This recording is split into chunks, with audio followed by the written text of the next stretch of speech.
Breaking news today.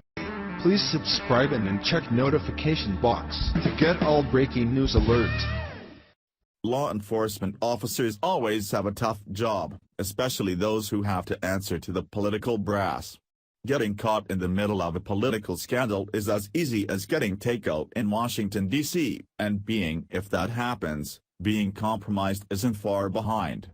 Under the tutelage of Barrack Hussain Obama, this seems to be what has happened to the bulk of the higher-ups in the Federal Bureau of Investigation.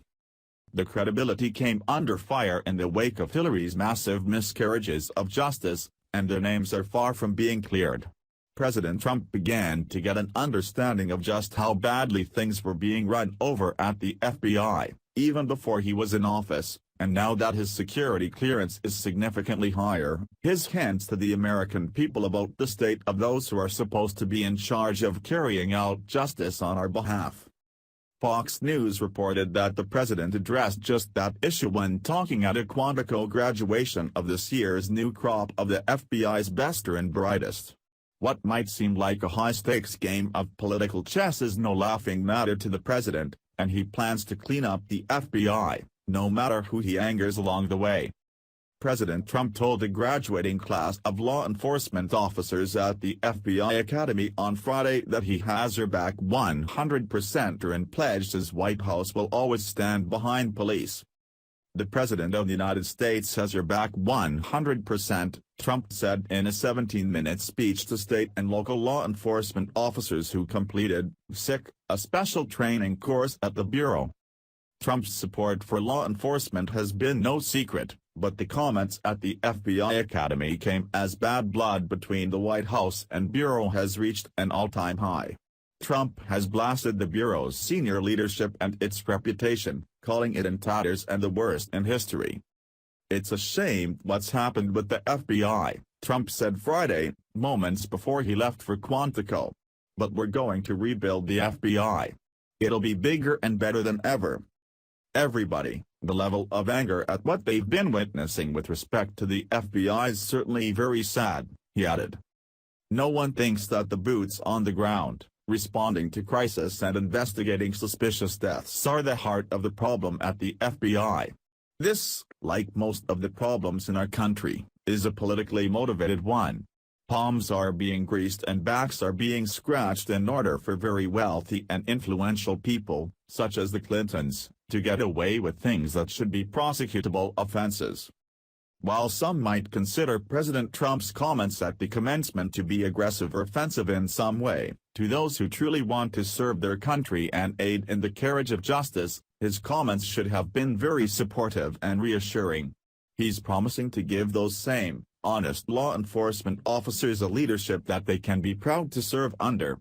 He's promising to fix what Obama broke and deliver the American people a Justice Department that is once again dedicated to justice. Newly released documents reveal that then FBI Director James Comey's draft statement on the Hillary Clinton email probe was edited in a way that watered down the agency's findings. But during his speech, the president praised agents who keep the country safe and whom he does not blame for the investigations that have dogged his administration. The White House said Friday newly revealed FBI records show there is an extreme bias against Trump among senior leadership at the FBI. About 200 leaders in law enforcement from around the country attended the weeks-long FBI National Academy program aimed at raising law enforcement standards and cooperation. Coursework included intelligence theory, terrorism and terrorist mindsets, law, behavioral science, law enforcement communication, and forensic science. The promises that the president has made to fix the corruption in Washington and the FBI have not made him popular with those who've been playing this political game for a long time.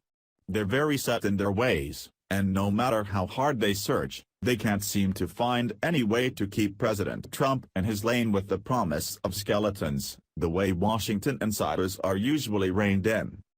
If we think of the FBI like a body and imagine that body having been fed a steady diet of mind-numbing drugs that keep it from performing its job the way it should, then we can see President Trump as a parent who's about to check them into rehab.